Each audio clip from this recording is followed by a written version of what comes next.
te diste cuenta de que soy humano antes que yo. Sí. Y literal es la primera vez que oigo tu voz ahora, ¿sabes? O sea... Es verdad. No me lo dijeron y yo, sí, ya lo sé. Ya. Makes sense, ¿no? Tiene todo el sentido del mundo. Warning. Solo quiero deciros, como aclaración introductoria, que estoy extremadamente molesto por los eventos del día de hoy.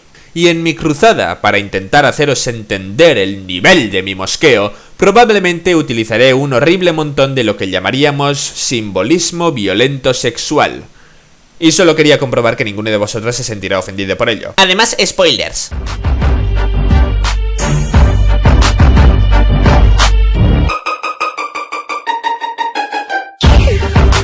Pues eso, pues lo que os estaba contando, y bienvenidos una vez más a Radioficción o al show de Ken Klinsky o como queráis llamarlo. Hoy os hablo desde el País de las Maravillas, el lugar más caótico desde la sala de las mascotas de Beru Casar. Y sí, habéis oído bien en la intro, soy...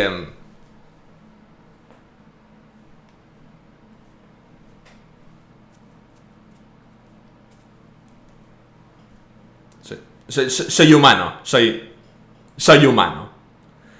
Y básicamente llegué al País de las Maravillas bastante de peque, así que pude adaptarme más o menos a las reglas de esta puta sociedad llena de gente raruna. Hasta el punto en el que no supe de mi origen humano hasta hace bastante poco. Pero cuando lo supe, de repente todo tuvo puto sentido. De repente entendí por qué, a pesar de encajar mejor que alguien como Alicia, nunca llegaré a comprender del todo por qué hacéis las cosas que hacéis y decís las cosas que decís. Porque no está en mi naturaleza. Mi cerebro humano funciona de forma distinta a los de las criaturas de este país. Sí, para mí les rares sois vosotros. ¡Sois rarísimes! ¿Dónde coño se ha visto una carrera sin meta para peces con el objetivo de secarse con la marea dándote todo el rato? ¡Sois putos rares! Como vosotros os sentís respecto a gente como yo, es como yo me siento respecto a vosotros. Es eso, o sea, no soy ni mejor ni peor que vosotros, simplemente tenemos formas de pensar distintas, y siendo sincero, sí soy un poquito mejor que vosotros, pero no os aparto por eso. Os aparto porque a veces no os puto entiendo. Es que esa es la cosa, simplemente somos distintos, solo es eso, solo somos diferentes. Mi problema no es mi humanidad, mi problema es que vivo en un país que no está pensado con les humanes en mente. Si fuera exactamente como soy, pero en Euskadi, que está pensado para humanes, tendría cero problemas. Pero no estoy en Euskadi, estoy en un sitio habitado por gáfaros, lagartijos con escalera y gatos que al detectarte desaparecen de tu vista a una velocidad infinitesimalmente superior a la del gato promedio. Y ahí es donde surge mi problema, en que de repente, entre todas estas criaturas de fantasía que hacen cosas que a mí ni se me pasarían por la cabeza, de repente no encajo. Como estáis pudiendo ver, he querido dedicar el programa de hoy a hablar sobre el tema. Así que he contactado y entrevistado a algunas personas humanas que conozco, que me han hablado de su experiencia como humanes en el País de las Maravillas. Os dejo con ellas. El País de las Maravillas se complica desde el principio para los humanos. Hay reglas muy específicas para interactuar con la puerta y siendo de fuera no sabes cuáles son. ¿Recuerdas cómo fue eso para ti? Para mí fue muy difícil de ajustarme a un mundo tan raro para mí. En cierto modo lo sigue siendo hasta el día de hoy.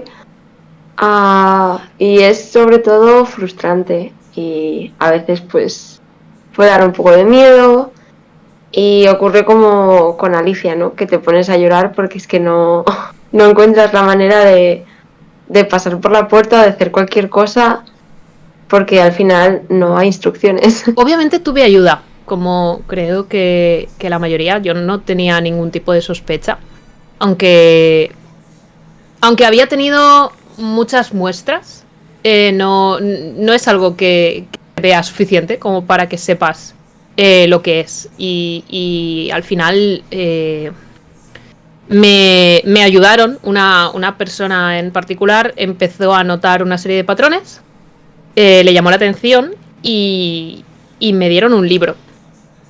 Un libro que tenía una palabra tachada. Y me pidió que en una libreta apuntara todas las cosas con las que me sintiera identificada de ese libro. Y resulta que me sentía identificada prácticamente con todo. Y a partir de ahí, pues, digamos que eso fue un poco como la llave, ¿no? Para ya conseguir entrar. Y a partir de ahí empezó un viaje. Yeah. Un viaje bastante largo y que creo que me ha cambiado mucho la vida. Tweedledee y Tweedledum son capaces de hacer...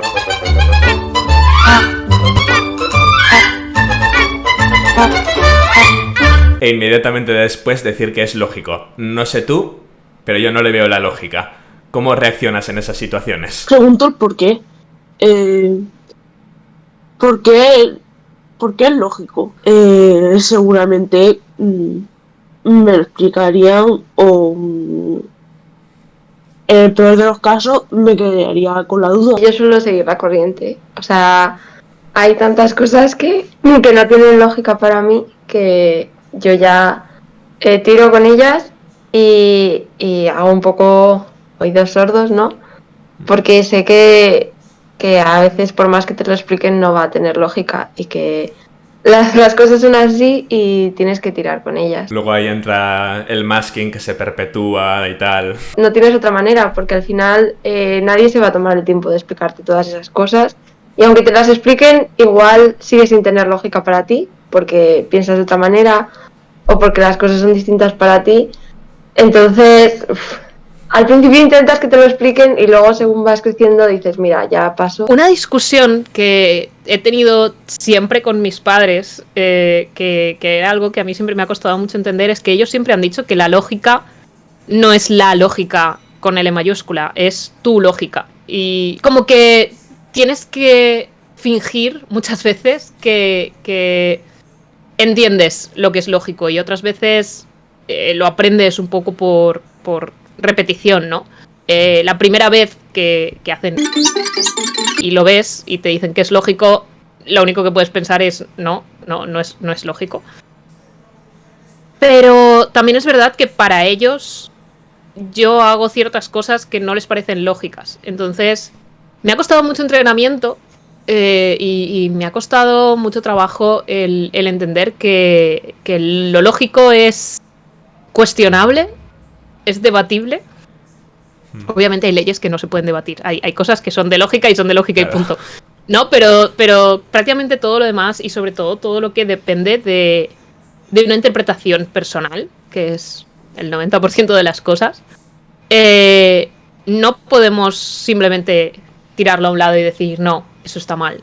Entonces, a veces en el momento no lo entiendo, a veces me cuesta bastante el aceptar el modo de pensar y el modo de actuar y el modo de ver las cosas de otras personas. Pero después de eso, de mucho trabajo y de mucha reflexión personal, si no tiene lógica, pues... Pero para ellos sí la tiene, o ellos intentan hacerse creer a sí mismos que sí la tiene, ¿por qué les voy a llevar la contraria? A no ser que sea una cuestión de derechos humanos básicos, ¿sabes? Al final toda esa gente tiene derecho a tener su propia visión de lo que es lógico y de cosas que son cómodas para ellos, igual que para mí es lógico el mover las manos muy rápido cuando estoy muy contenta. A lo mejor para ellos eso es una locura.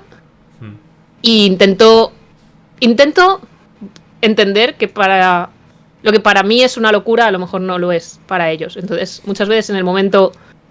depende de la relación que tenga con la persona. Si es una persona que conozco de hace mucho, es como acepto pero no comparto. E intento entenderlo con más espacio, con más tiempo.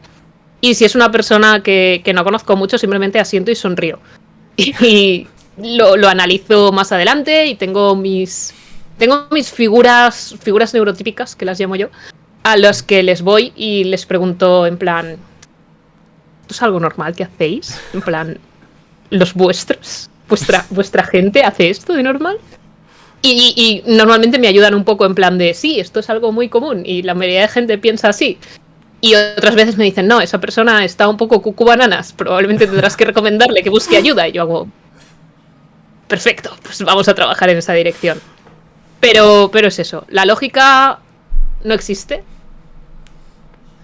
Ponle muchas comillas a esto, ¿no? Pero la lógica no existe porque al final todos los actos humanos están interpretados por otros humanos y la vida sin contexto no existe. Dee y Dan por lo menos son medio sencillos, pero hay gente de por aquí que hace cosas muy raras. El sombrerero y la liebre, por ejemplo, llegan a un punto en el que te sueltan tantas cosas absurdas seguidas que no sabes ni dónde coño estás. ¿Es posible que llegue a ser demasiado para ti y qué pasa en esas situaciones? Pues a veces sí que puede ser incluso agobiante las cosas que algunos dicen que apenas tienen sentido. En esas situaciones pues yo no sé lo que hago. Reacciono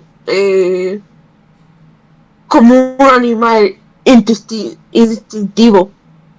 Fight or flight. Depende de la situación, si puedo tomar un descanso de estar con este tipo de personas, pues intento evitarlas. Y si no, pues hago un poco lo que he dicho, masking a tope y intentar como que no se note también que no estás entendiendo nada y que todo es demasiado absurdo, lo cual también es como mucho esfuerzo al final, porque con tantas cosas que no entiendes, hacer como que las entiendes puede ser complicado. Por suerte, para mí,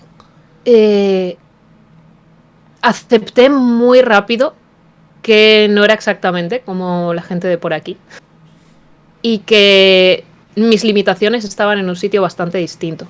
Y también, por suerte para mí, gran parte de mi entorno, la mayoría de mis personas cercanas, lo entendieron también. Y eso nos permitió a ambas el crear unos límites bastante definidos. Entonces, cuando yo empiezo a notar que estoy llegando a esos límites, a veces por razones físicas, a veces porque otra persona me lo dice, porque normalmente va muy ligado a que yo me pongo muy irritable, o que hago ciertos gestos de forma muy repetitiva, intentando calmarme a mí misma, tomo espacio y busco mis propios métodos para calmarme. A veces esos métodos es simplemente coger y decir: vale, familia, ha sido un día muy guay, ha sido un rato muy chulo, pero me tengo que ir a mi casa porque no lo aguanto más. Otras veces es separarme un poco y escuchar algo de música que me haga sentir mejor, o jugar con algún juguete que tengo de estos, pues la gente los llama juguetes antiestrés, en inglés se llaman steaming toys, y tengo varios. O simplemente hablar un rato de mi hiperfijación, y depende mucho, depende del contexto, depende de qué estén hablando, de qué situaciones esté habiendo, puedo gestionarlas de un modo u otro. Pero si lo puedo hacer es básicamente gracias a que yo he sabido encontrar mis límites y he sabido encontrar las banderas rojas que me avisan que estoy llegando ya al precipicio, y que mi entorno ha cogido y ha aceptado eso. Y si yo les digo: oye, necesito espacio, no se lo toman a mal, no creen que es un no quiero estar contigo, o es un insulto, o es cualquier otra cosa, sino que con los años han entendido. También somos personas adultas, que es algo que ayuda bastante. A los 15 años esto no me pasaba. Pero somos personas adultas y entendemos que si necesitamos el espacio, necesitamos el espacio. Y es una cosa muy guay el tener una red de apoyo así, que nos pasa a todas. Si yo me levanto una mañana que hemos quedado y digo: chavales, me he levantado a malas, no voy a ir, o iré, pero 5 horas tarde, no me esperéis. Nadie le sienta mal, nadie se enfada porque no haya podido ir, porque al final es una cuestión de salud y de necesidades personales, y de anteponer tu propia salud mental y física antes que las relaciones sociales.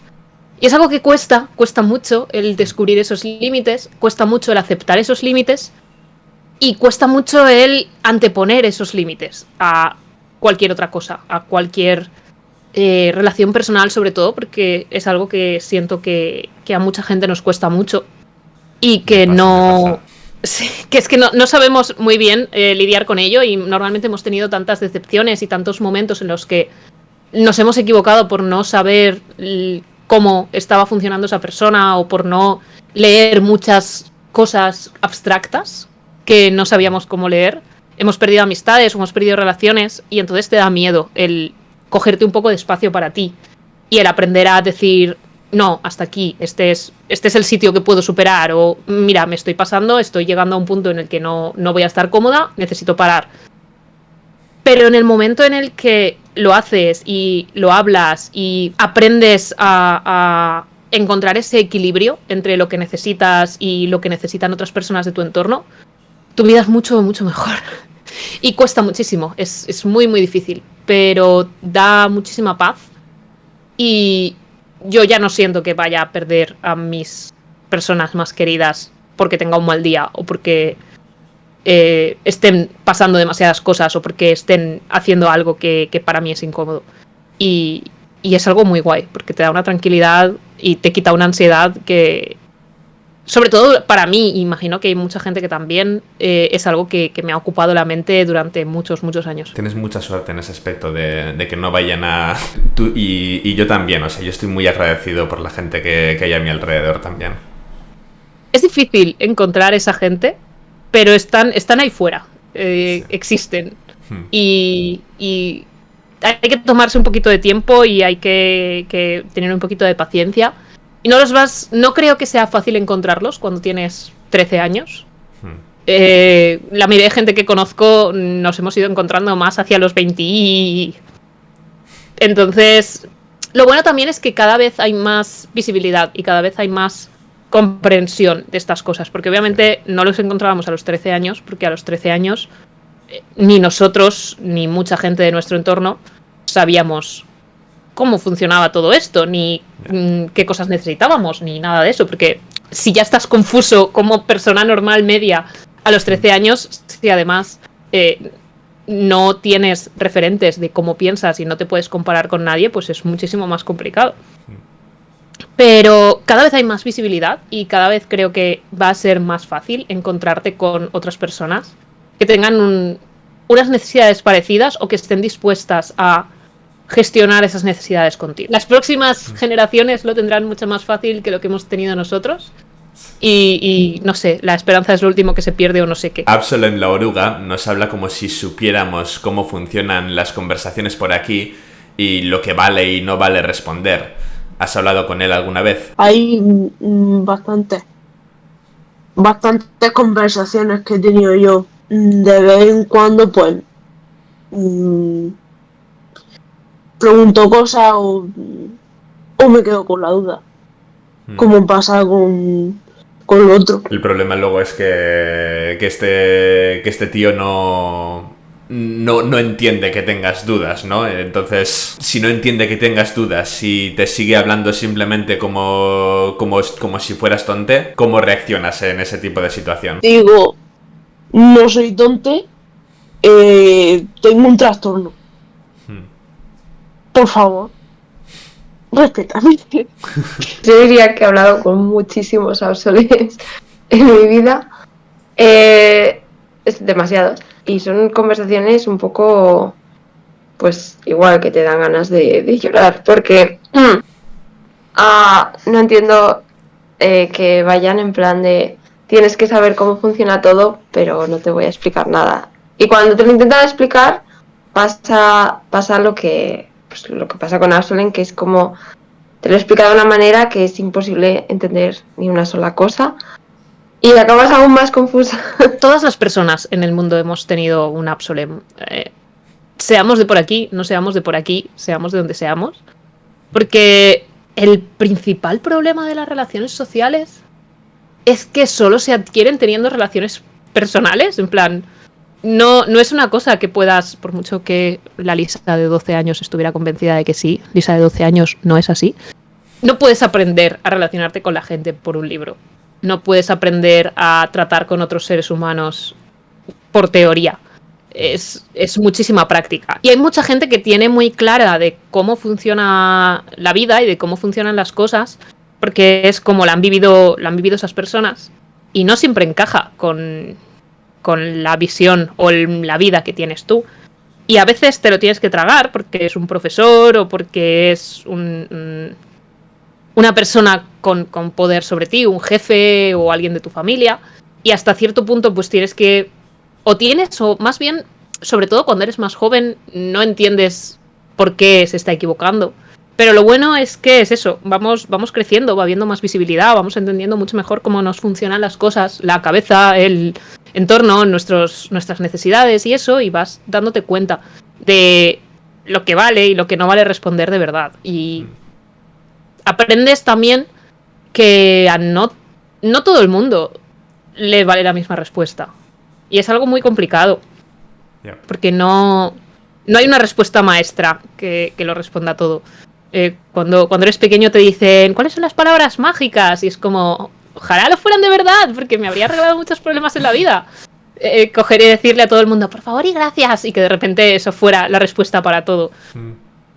Pero no es así, y por suerte o por desgracia, el encontrarte con gente que te dice, no, y esto es así, punto, y no te queda otra que aceptarlo, a veces es horroroso y horrible, y tienes que enfrentarte a ello, literalmente enfrentarte a ello, y otras veces es una llamada de atención, porque al final todas las personas tenemos unas necesidades, y a lo mejor no han sabido expresarlas de otro modo más que diciéndote, no, y esto tiene que ser así, y esto tiene que ser así.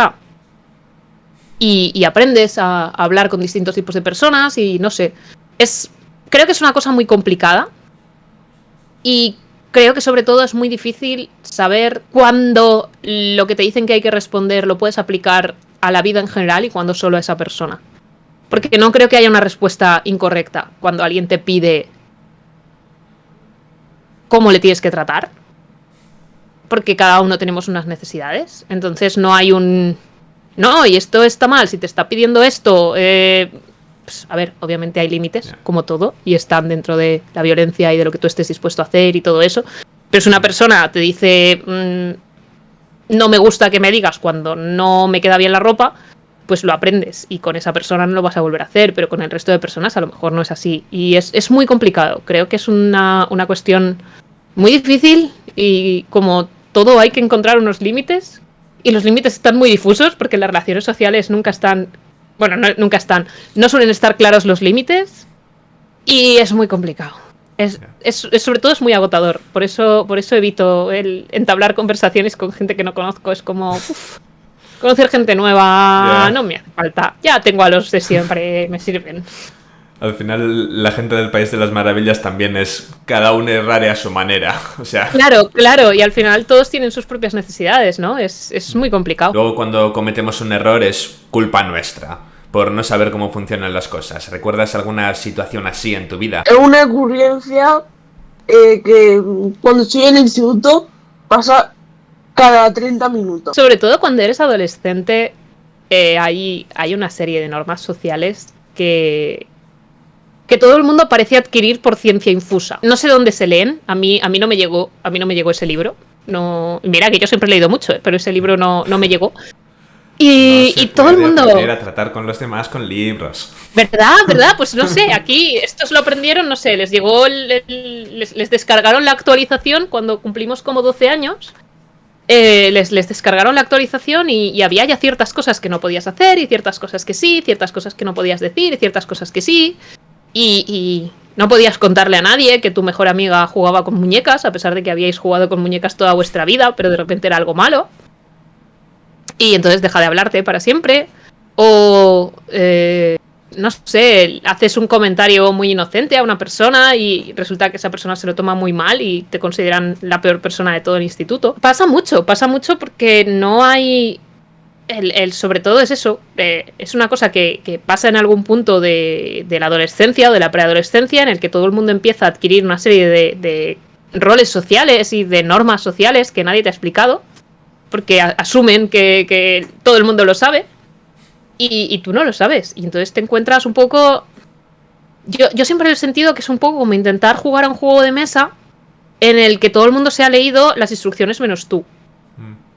Y entonces tú ves lo que hacen los jugadores que van delante de ti y haces, bueno, pues supongo que será algo así y tiras los dados como ellos, pero luego cuando te salen 2 seises todo el mundo te dice, pero han salido 2 seises y no has hecho no sé qué, y tú, ¿dónde pone? Nadie me ha dicho que eso había que hacerlo. Y creo que es una situación muy parecida. No sé si habéis jugado alguna vez a un juego de mesa sin saberos las normas, no os lo recomiendo, pero es un poco así y son situaciones que yo creo que nos pasan ya para siempre, desde el punto en el que todo el mundo asume que tienes esas habilidades y esos conocimientos, ya los tienes que tener para siempre. Y se van sumando y sumando y cada vez son más complicados. Entonces sí, hay muchas situaciones así. Pero yo creo que el tiempo crucial es entre los 12 y los 18, que es cuando todo el mundo está como probando esos nuevos conocimientos que a ti no te han llegado y actuando con respecto a las normas de ese juego que tú no te has leído. Alicia tuvo problemas con la alteración de tamaño y a través de la prueba y error aprendió a cambiar su altura con precisión. ¿Qué te costó a ti aprender y si llegaste a hacerlo? ¿Cómo fue el proceso? A mentir. Mentir es una cosa complicadísima. Sobre todo mentir sobre cosas pequeñas. Nunca me ha parecido difícil mentir sobre cosas grandes. Pero cuando te viene una amiga y te dice, ¿cómo me queda este vestido? Aprender a que esa amiga no quiere que le digas la verdad, no quiere que le digas, nena, te sienta bastante mal, ese color no es tu color. Lo que quiere es que la animes y le digas, ¡buah, súper bien, qué guay! Fue un proceso. Y me costó mucho entenderlo, porque luego la gente te dice, no, pero tienes que decir siempre la verdad, es que somos amigas, no me tienes que mentir. Pero a la vez, hay ciertas convenciones sociales que nadie te ha explicado que esperan que mientas en ciertas situaciones. Pero tienes que aprender cuáles son las situaciones en las que está bien mentir y en las que no. Y eso para mí siempre ha sido muy complicado.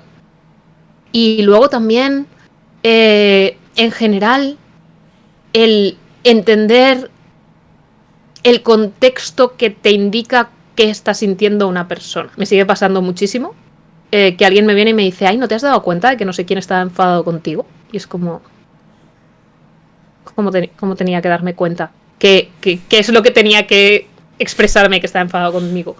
Porque yo no me estaba centrando en eso. Entonces, si no lo estoy buscando, si no estoy intentando encontrar esas muestras normalmente físicas o de comportamiento que indican que alguien está de peor humor o de mejor humor o que quiere algo o que no quiere algo, todas esas sutilezas me parecen muy, muy complicadas.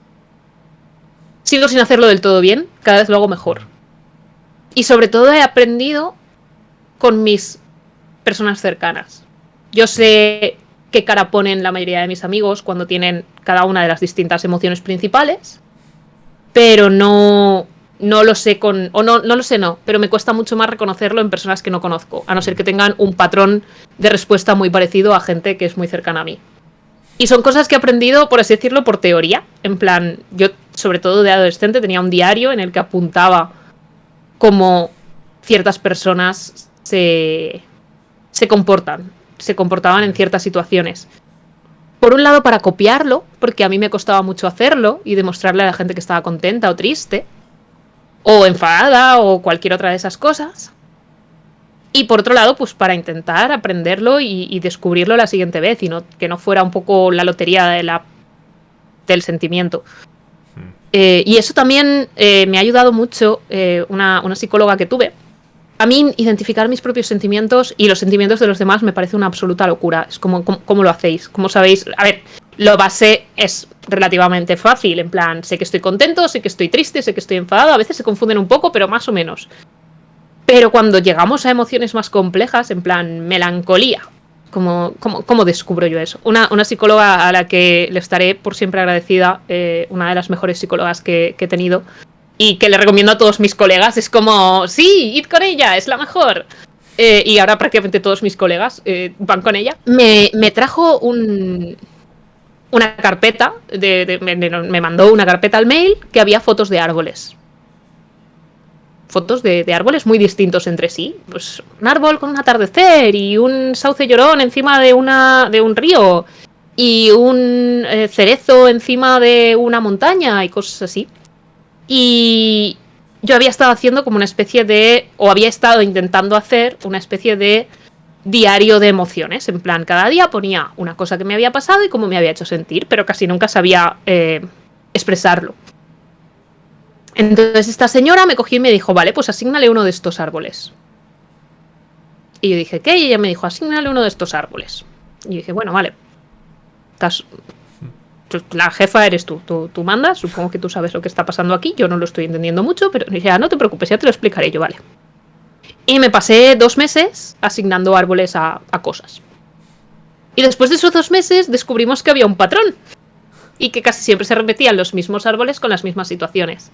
O las mismas, lo que diríamos los mismos sentimientos, lo que me hacía sentir cosas muy parecidas.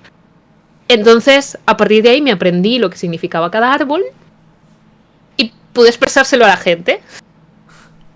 Y fue todo un proceso y me ayudó mucho a entender muchas cosas físicas y mentales que me pasaban y tal. Y sigo usando los árboles. Hay amigos a los que todavía les digo, hoy estoy muy sauce en Río. Hoy estoy súper sauce en Río, tío, no me habléis. Y lo entienden porque estuvieron esos meses y posteriores, porque cuando acabamos el proceso seguimos usando los árboles. Estuvieron ahí y yo les contaban las cosas y ya nos hemos quedado con el sauce en el río y el cerezo en la montaña. Esa psicóloga para mí tiene el cerebro más gordo de toda España y probablemente de toda Europa. Un besito para ti, Yargi. Te quiero, la mejor. Pues igual que Alicia tiene que cambiar su tamaño pues para pasar por la puerta y todo ese tipo de cosas, yo creo que yo tengo que cambiar muchas veces pues mi personalidad y como mi presentación para pasar por lo que serían las puertas, ¿no? Que son obstáculos. Y pues yo creo que al principio cuesta un poco saber cómo te tienes que presentar con ciertas personas y luego vas cogiendo como los patrones, un poco como hace ella con las botellas y las tartas y todo eso.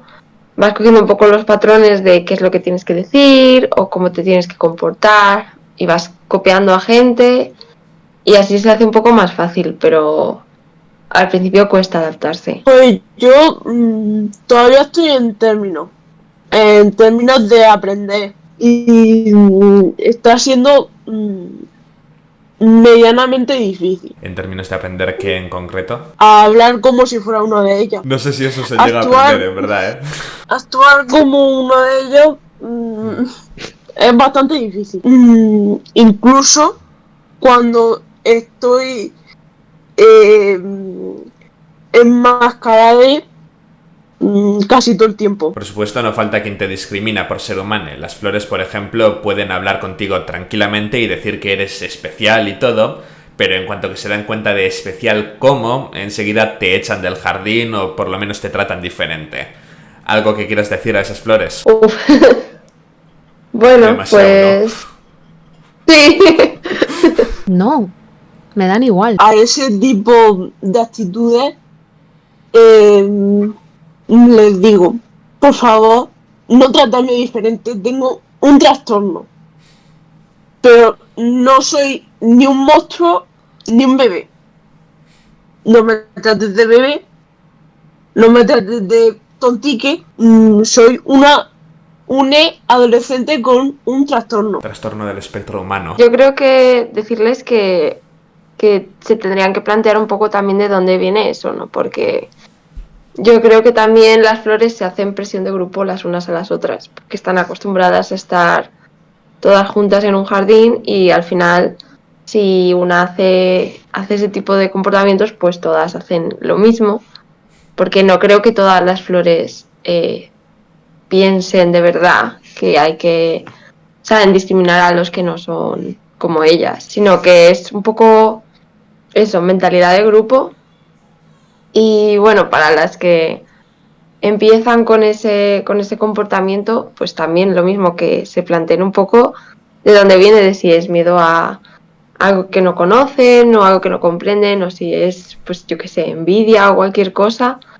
Pero me parece un poco, o sea, me parece muy interesante, pero de forma mala, ¿no? Cómo se comportan. Al principio te duele y al principio te molesta y te enfadas, pero no quiero perder el tiempo con gente que no va a querer aceptarme. Prefiero perder el tiempo con gente que ya me acepta o con gente que sé que tarde o temprano lo acabará haciendo. Porque hay gente que simplemente no tiene el conocimiento, no tiene los recursos para saberlo, y ahí no me importa educar. Pero no necesito estar 4 horas debatiendo con una persona que ni me va ni me viene, que no me aporta nada y que lo único que hace es decirme por qué soy peor persona que todos los demás o porque soy menos capaz que todos los demás. Me dan exactamente igual, ya se apañarán con su vida. No somos les únicas que no se adaptan en este país. Por aquí tienen la manía de que las rosas tienen que ser rojas y si no son rojas las pintan de rojo sin tener en cuenta cómo les va a afectar. Las rosas no pueden sobrevivir con la pintura por encima, pero ahí está la gente camuflándolas de rosas cromatípicas igualmente. Y las rosas, como son no hablantes, lo tienen jodidillo para defenderse por sí mismas. ¿Tienes algo que decir sobre esto y en particular sobre Alicia, que una vez ayudó a pintar rosas? Me suena bastante. Todo el mundo comete errores, pero también se tiene que aprender a no volver a cometer esos errores. A las personas que pintan rosas, pues, decirles que dejarlas en paz a las pobres que no pueden defenderse. Hay que defenderles. Bueno, yo creo que lo mismo que en la pregunta anterior, igual Alicia pues lo hizo porque simplemente estaba en un sitio donde se hacía y lo hizo sin pensar, pero hay que tener como la cabeza de decir esto que estoy haciendo, ¿por qué lo estoy haciendo? Sobre todo fijarse en las rosas que estás pintando, porque yo creo que mucha gente pues simplemente las ve pintadas de rojo y dice, joder, pues es que están muy bonitas. En plan, yo no veo que esto la esté afectando de ninguna manera. Igual a la rosa al principio, pues soporta la pintura, pero luego se va marchitando y se va pudriendo. Y eso la gente ya no lo ve, porque solo ven la cubierta exterior, la pintura, y se quedan con que, bueno, con que ahora son más bonitas o son más bonitas para ellos, ¿no? Y claro, no llegan a ver muchas veces el problema. O sea, hay gente que sé que simplemente no es que lo haga mala, sino que no se da cuenta de lo que está pasando debajo de la pintura, ¿no? Hay gente que solo pasa, ve las rosas y dice, pues, muy bonitas, ya está. Pero que habría que coger la rosa y decir, oye, ¿cómo estás? Lo que tú has dicho, la rosa no puede hablar, entonces es bastante más difícil. Pero creo que por eso mismo habría que prestar más atención a las flores que no pueden hablar por sí solas, ¿no? Creo que todos hemos sido Alicia alguna vez, sin querer, sin saberlo. A ti te dicen cómo tienes que ser o cómo tiene que ser la gente de tu entorno y normalmente no conoces otro modo de ser, otro modo de vivir. Y si todo el mundo te dice que las cosas tienen que ser o rojas, en este caso, ¿cómo vas a saber que el mundo no tiene que ser rojo? Si todas las rosas que has visto toda tu vida son rojas y te dicen que para que todas las rosas sean rojas, que tienen que serlo, tienes que ayudar a pintarlas, ayudas a pintarlas, incluso te pintas a ti en el proceso, ¿no? Es una cosa muy complicada porque al final las personas somos sociales y vivimos en una S que dicen, y a veces es una cuestión de adaptarse o morir. Y es complicado encontrar ese espacio en el que toda la gente del entorno permite que las rosas sean del color que tengan que ser, que quieran ser, que con el que hayan nacido o el que hayan decidido adquirir. Es un remanso y es una cosa que se puede conseguir, pero que es muy complicada. Pero lo que estaba diciendo antes, yo creo que poco a poco cada vez estamos siendo más conscientes como sociedad, como individuos, como generación, que no hay rosas de un color, hay rosas de cientos de miles de colores y que es eso, que cuando las pintamos las estamos ahogando. Y poco a poco estamos buscando recursos para ayudar a esas personas, estamos buscando espacios, nos estamos ofreciendo espacios entre nosotras, haciéndonos ese hueco, compartiendo esas vivencias, esas necesidades. Y no es fácil, como todo. Porque históricamente, cuando alguien ha sido distinto, se le ha intentado cambiar, se le ha intentado esconder. Pero cada vez menos y cada vez tenemos más espacio para crecer siendo como somos. Y eso es algo que se consigue siendo visibles, visibilizando a otras personas que a lo mejor necesiten cosas distintas a nosotras o sean distintas en otros aspectos. dándoles voz cuando les corresponde y pidiéndoles voz cuando nos corresponde a nosotras. Y poco a poco se va viendo más, y cuando la gente se acostumbra a que hay rosas blancas y que hay rosas incluso azules o verdes o amarillas, al final cada vez hay menos necesidad de pintarlas de rojo. Siempre hay 4 imbéciles que se empeñan en que eso siempre ha sido así y entonces tiene que seguir siendo así. Pero cada vez son menos, porque ¿qué te vas a pelear con algo que ya funciona como funciona? Entonces, de nuevo, para mí la esperanza es lo último que se pierde, y creo que si seguimos todas peleando y luchando por mostrar el aspecto que tenemos en realidad y quiénes somos en realidad, y acostumbrando a la sociedad a que nos vea y a que nos ayude y a que nos responda y a que se adapte también un poco a nosotras, igual que nosotras nos adaptamos a ellos, al final nadie va a seguir pintando las rosas de ningún color. Ni ellos, ni nosotros, ni nada, porque no hará falta. Porque las rosas, todo el mundo sabrá que hay rosas de todos los colores, y a nadie le parecerá raro que llegue una rosa azul, aunque la mayoría de las rosas del tiesto sean rojas. Obviamente no es algo que vaya a pasar por ciencia infusa, no es algo que vaya a pasar por el poder de la amistad, pero tampoco es algo que sea imposible de conseguir. No creo que sea una utopía que lleguemos a un mundo en el que se acepten todas las diversidades. Y si no lo acepta todo el mundo, porque obviamente no puedes forzar a todas y cada una de las personas a que piensen como tú, la grandísima mayoría sí lo están haciendo cada vez más y van a seguir haciéndolo. Y las nuevas generaciones cada vez están más acostumbradas, les guste o no les guste, estén más de acuerdo o menos de acuerdo, pero al final va a ser lo normal, va a ser la vida. Y si seguimos visibilizando y si seguimos peleando en esa dirección, aunque sea por hastío, vamos a acabar ganando. Bueno, pues ahí lo tenéis. Espero que os haya molado el programa de hoy. Yo me lo he pasado muy bien haciéndolo. Y muchísimas gracias una vez más a Albi, a Ana y a Lisa por vuestras colaboraciones.